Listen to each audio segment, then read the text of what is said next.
کہ آپ کے یہاں اب راتوں کو قیام کرنے والے نہ رہے، آپ کے یہاں اب راتوں کو رونے والے نہ رہے، آپ کے یہاں راتوں کو گڑ گڑانے والے نہ رہے۔ جو مسلوں پہ گڑ گڑاتے تھے اب تو وہ نکڑ پہ بیٹھنے لگے، جو آہیں بھرتے تھے وہ تو قہقہے لگانے لگے۔ اب بتائیں، تو جب انسان عبادت سے دور ہو گیا تو پھر کبھی کبھی جو کوئی کام ہوتا ہے تو اس کی شہرت ہوتی ہے، کبھی کبھی کوئی کام ہوتا ہے تو اس کے متعلق چرچے ہوتے ہیں۔ تو یہ کہنا نیری حماقت ہے۔ کیا صحابہ نے شب برات منائی؟ ارے ان کی ہر رات عبادت کی رات تھی۔ اور شب برات کیا ہے؟ کوئی ڈھول پیٹتے؟ شب برات کیا ہے؟ کوئی اس میں آرکیسٹرا ہوتا ہے؟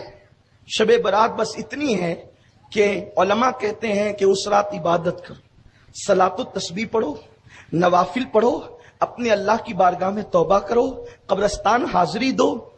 حاضری اس لیے قبرستان دو کہ اس کی کچھ حکمتیں ہیں۔ نمبر 1، شب برات میں سب کو بخشا جاتا ہے، انہیں نہیں بخشا جاتا جنہوں نے رشتہ داروں کے ساتھ بدسلوکی کی یا ماں باپ کو ناراض کیا۔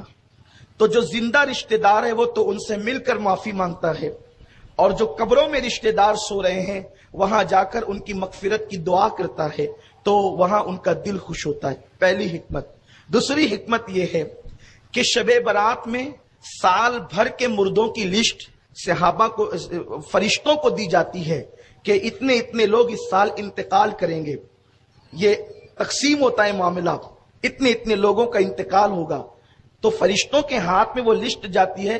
آقا فرماتے بہت سے لوگ ہوتے ہیں جو ہنسی کر رہے ہوتے ہیں، بہت سے لوگ ہوتے ہیں جو کھا رہے ہوتے ہیں، بہت سے لوگ ہوتے ہیں جو شادی کے پلان بنا رہے ہوتے ہیں، لیکن اللہ کے یہاں ان کے لیے قلم چلتا ہے کہ ان کا نام زندوں سے نکال کر مردوں کی فہرست میں لکھا جاتا ہے۔ تو اب ہم اس رات قبرستان اس لیے رہتے ہیں تاکہ ہماری موت ہمیں یاد آئے، اور جب ہماری موت ہمیں یاد آتی ہے تو ہم اپنے لیے مغفرت کی دعا کرتے ہیں، ہم توبہ کرتے ہیں، استغفار کرتے ہیں، اپنی زندگی کو بدلنے کی کوشش کرتے ہیں۔ بلکہ کتنی واضح حدیث ہے جس کو ہمارے اسلاف نے اپنی کتابوں میں لکھا۔ سرکار غوث الاعظم دستگیر لکھتے ہیں، حضرت علامہ جلال الدین سیوطی لکھتے ہیں، اس طرح سے بہت سے بزرگوں نے لکھا۔ حدیث یہ ہے کہ اماں عائشہ صدیقہ کا جو لقب ہے، اور محدثین نے بھی اس کو اس اعتبار سے لکھا، شب برات کے حوالے سے نہیں لکھا، اماں عائشہ کے حوالے سے لکھا۔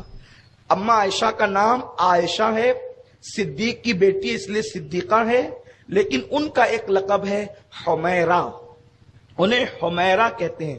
اور یہ لقب حضور علیہ السلام نے اماں عائشہ کو دیا، کیا؟ حمیرہ۔ حمیرہ کا مطلب آپ یوں کر سکتے ہیں سرخ رنگت والی، سرخ رنگت والی کو کہتے ہیں حمیرہ۔ اب اس پر محدثین نے جو بحث کی ہے کہ حضور علیہ السلام نے اماں عائشہ کو حمیرہ کا لقب کیوں عطا فرمایا، حمیرہ کیوں کہا؟ تو بات یہ ہے کہ اماں عائشہ خود فرماتی ہے، راوی کون ہے؟ اماں عائشہ صدیقہ، میرے رسول کی محبوب زوجہ اماں عائشہ صدیقہ، احادیث میں بڑی باریک نظر رکھنے والی، ہزاروں تابعین کی استاد ہیں، سینکڑوں صحابہ کی استاد ہیں اماں عائشہ۔ 1/3 اسلام امت تک پہنچانے والی ہے اماں عائشہ۔ اماں عائشہ وہ ہے جس کی شان میں اللہ نے سورہ نور کی آیتیں نازل کی۔ اماں عائشہ مومنین کی ماں وہ ہے جس کے بستر پہ قرآن نازل ہوا۔ کائنات کی کوئی عورت جناب حوا سے لے کر کے آج تک، آج سے لے کے قیامت تک کوئی عورت نہ پیدا ہوئی ہے نہ پیدا ہوگی جس کے بستر پہ قرآن نازل ہوا۔ یہ اماں عائشہ کا بستر ہے کہ حضور اس بستر پہ موجود ہوتے اور اللہ کا کلام نازل ہوتا۔ یہ بھی میرے نبی کی شان ہے۔ موسیٰ اگر توریت چاہیے طور پر آ کر لے جاؤ، عیسیٰ انجیل چاہیے فلاں مقام پر آ کر لے جاؤ، لیکن قربان میرے مصطفیٰ کی شان یہ ہے، محبوب قرآن چاہیے تجھے نہیں آنا तू जिधर जाएगा कुरान भी तेरे पीछे पीछे आएगा, कुरान तेरे पीछे आएगा। महबूब तू हरम काबा में होगा तो कुरान वहां भी आएगा, तू मदीने तैयबा में होगा कुरान वहां भी आएगा, तू ओहद में होगा कुरान वहां भी आएगा, तू बद्र में होगा कुरान वहां भी आएगा, हत्ता कि तू आयशा के हुजरे में बिस्तर पे आराम कर रहा होगा कुरान वहां भी आएगा। लेकिन कुरान तो अल्लाह का कलाम है। आप तवज्जो फरमाएं अपने नबी की शान क्या है। सबसे बड़ा मसला यही है कि इस उम्मत ने अपने नबी के मर्तबे को फरामोश कर दिया। बस पता नहीं यहूद और नसारा ने कैसे कांटे तुम्हारे दरमियान बो दिए, अब तुम्हारे अंदर मिलाप की कोई गुंजाइश नजर नहीं आती, इतनी गंदगियां बो दी गई, अब एक दूसरे से मिलने का कोई वक्त तुम्हें नहीं मिलता। इसलिए कि यहूद और नसारा की फिक्र थी मुसलमानों के दिल में नबी के लिए शुकूक और शुबात डाल दो और इस कौम को नबी से इतना दूर कर दो कि ये कौम टुकड़ियों में बढ़ जाए, ये कौम फिरकों में बढ़ जाए, और तुम्हें फिरकों में बांट दिया गया। मुसलमानों फिरकों में बंटने का वक्त नहीं है, इस वक्त तो नबी पाक सल्लल्लाहु अलैहि वसल्लम को अल्लाह ने जैसा बनाया है उस अकीदे पर मुत्तहिद और मुत्तफिक होने का वक्त है। जमाना तुम्हें मिटाने के चक्कर में है, बैतुल मुकद्दस खतरे में है, हरमैन शरीफैन खतरे में है। इस वक्त टुकड़ी और फिरकों में बंटने का टाइम तो न था, इस वक्त तो वक्त वो था कि अबू बकर, उमर, उस्मान और अली का, साद और सईद का, तलहा और जुबैर का जो अकीदा था, तुम अपने अनानियत के बुत तोड़कर सहाबा के अकीदे पर आ जाते और हाथ में हाथ मिलाकर इस्लाम का जो है वो तहफ्फुज करते।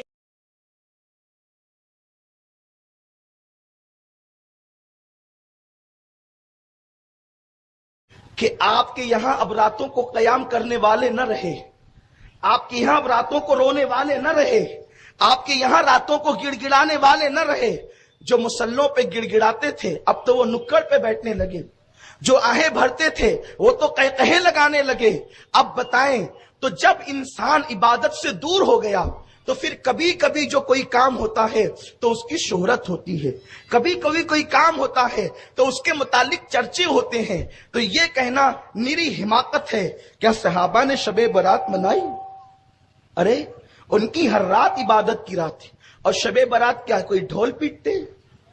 शबे बारात क्या है, कोई उसमें ऑर्केस्ट्रा होता है? शबे बारात बस इतनी है कि उलमा कहते हैं कि उस रात इबादत करो, सलातु तस्बीह पढ़ो, नवाफिल पढ़ो, अपने अल्लाह की बारगाह में तौबा करो, कब्रस्तान हाजिरी दो। हाजिरी इसलिए कब्रस्तान दो कि उसकी कुछ हिकमतें हैं। नंबर 1, शबे बारात में सबको बख्शा जाता है, उन्हें नहीं बख्शा जाता जिन्होंने रिश्तेदारों के साथ बदसलूकी की या माँ बाप को नाराज किया। तो जो जिंदा रिश्तेदार है वो तो उनसे मिलकर माफी मांगता है, और जो कब्रों में रिश्तेदार सो रहे हैं वहां जाकर उनकी मगफिरत की दुआ करता है, तो वहां उनका दिल खुश होता है। पहली हिकमत। दूसरी हिकमत यह है कि शबे बारात में साल भर के मुर्दों की लिस्ट सहाबा को, फरिश्तों को दी जाती है कि इतने इतने लोग इस साल इंतकाल करेंगे। ये तकसीम होता है मामला, इतने इतने लोगों का इंतकाल होगा, तो फरिश्तों के हाथ में वो लिस्ट जाती है। आका फरमाते बहुत से लोग होते हैं जो हंसी कर रहे होते हैं, बहुत से लोग होते हैं जो खा रहे होते हैं, बहुत से लोग होते हैं जो शादी के प्लान बना रहे होते हैं, लेकिन अल्लाह के यहाँ उनके लिए कलम चलता है कि उनका नाम जिंदों से निकालकर मुर्दों की फहरिस्त में लिखा जाता है। तो अब हम उस रात कब्रिस्तान इसलिए रहते हैं ताकि हमारी मौत हमें याद आए, और जब हमारी मौत हमें याद आती है तो हम अपने लिए मगफिरत की दुआ करते हैं, हम तौबा करते हैं, इस्तिगफार करते हैं, अपनी जिंदगी को बदलने की कोशिश करते हैं। बल्कि कितनी वाज़ेह हदीस है जो जिसको हमारे असलाफ ने अपनी किताबों में लिखा। सरकार गौसुल आजम दस्तगीर लिखते हैं, हजरत अल्लामा जलालुद्दीन सयूती लिखते हैं, इस तरह से बहुत से बुजुर्गों ने लिखा। हदीस ये है कि अम्मा आयशा सिद्दीका का जो लक़ब है, और मुहद्दिसीन ने भी इसको इस एतबार से लिखा, शबे बारात के हवाले से नहीं लिखा, अम्मा आयशा के हवाले से लिखा। अम्मा आयशा का नाम आयशा है, सिद्दीक की बेटी इसलिए सिद्दीका है, लेकिन उनका एक लक़ब है हुमैरा, उन्हें हुमैरा कहते हैं।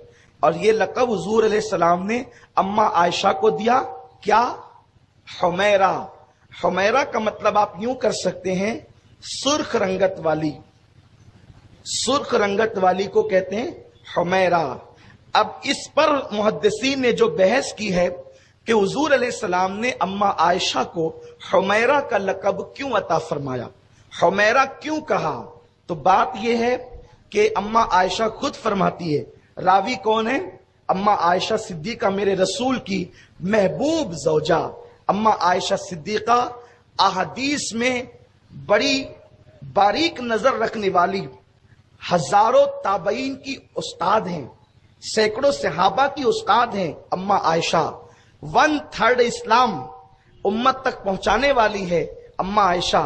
अम्मा आयशा वो है जिसकी शान में अल्लाह ने सूरह नूर की आयतें नाजिल की। अम्मा आयशा मोमिनीन की माँ वो है जिसके बिस्तर पे कुरान नाजिल हुआ। कायनात की कोई औरत जनाब हव्वा से लेकर के आज तक, आज से लेकर कयामत तक कोई औरत न पैदा हुई है न पैदा होगी जिसके बिस्तर पे कुरान नाजिल हुआ। ये अम्मा आयशा का बिस्तर है कि हुजूर उस बिस्तर पे मौजूद होते और अल्लाह का कलाम नाजिल होता। ये भी मेरे नबी की शान है।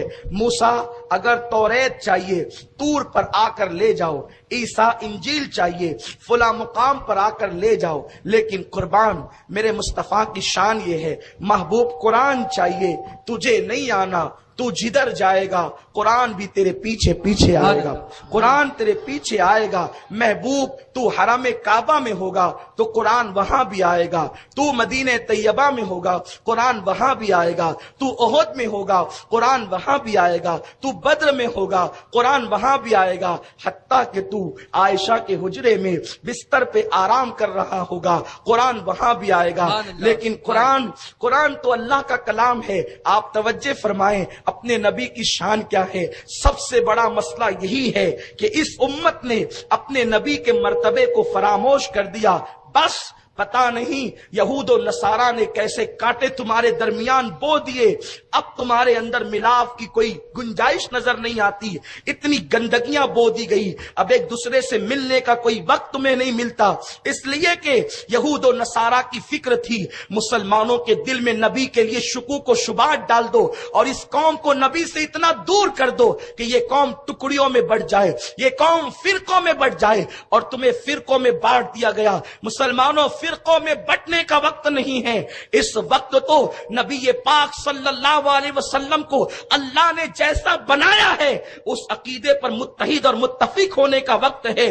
जमाना तुम्हें मिटाने के चक्कर में है, बैतुल मुकद्दस खतरे में है, हरमैन शरीफैन खतरे में है। इस वक्त तो टुकड़ी और फिरकों में बंटने का टाइम तो ना था, इस वक्त तो वक्त वो था कि अबू बकर, उमर, उस्मान और अली का, साद और सईद का, तलहा व जुबैर का जो अकीदा था, तुम अपने अनानियत के बुत तोड़कर सहाबा के अकीदे पर आ जाते और हाथ में हाथ मिलाकर इस्लाम का जो है वो तहफ्फुज करते।